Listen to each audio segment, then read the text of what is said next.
More than half of all London boroughs are affected by gang violence, which can erupt, especially when someone strays into the wrong area.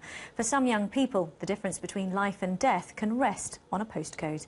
Now, a review by the Home Office is looking at how best to tackle the issue. Our special correspondent Kurt Barling looks at one project which moves gang members away from their home turf to try and keep them out of trouble.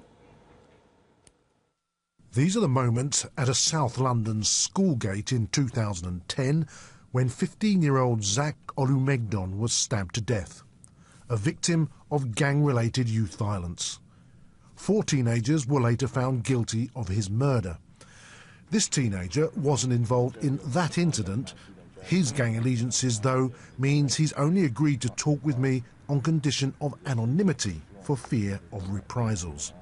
We'll have issues with another area, then it just turned out to a school fighting another school. Then from then, it just turned out to a gang. We just used to go around fighting.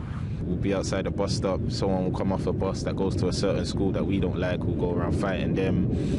Then it all started there, then we became popular and people used to fear us.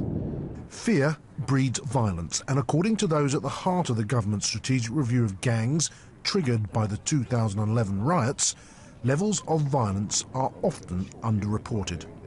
We constantly get these statistics presented to us suggesting that crime is going down and that the situation is being managed, when in fact what the community is saying is that the reporting may have reduced, but the actual violence on the street is increasing.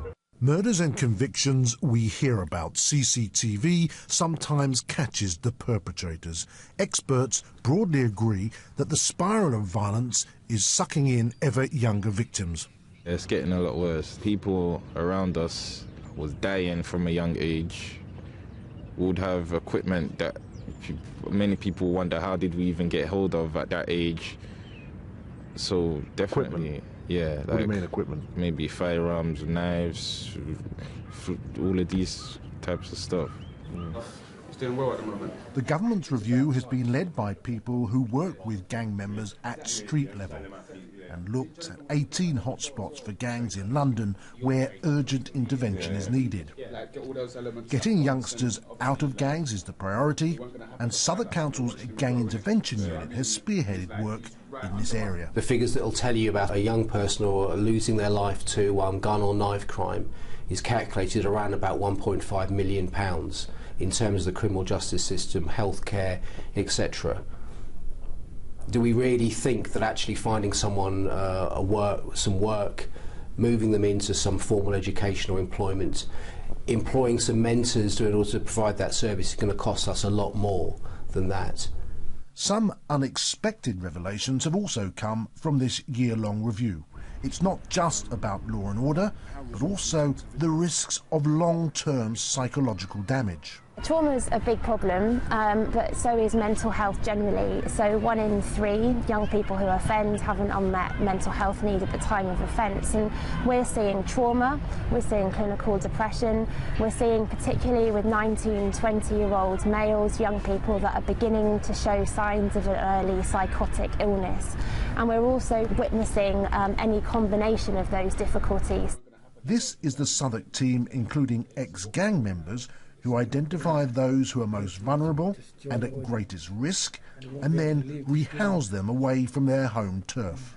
What we have to make sure we do more of is go out and provide those opportunities, make sure people know that they are there, help them along that journey. We have to have some form of enforcement, because there are some people that, to change their lives, they need to know there is a position where we will not go beyond. That has to be in place. No one forced this young man into a gang, but he now believes the only way to start a new life is away from old haunts. A life or death choice.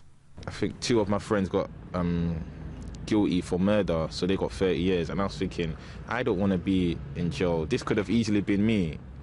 We do the same thing. I could be in jail for 30 years as well, or I could be dead like my friend, and I don't want to be in that position. Kurt Barling with that report.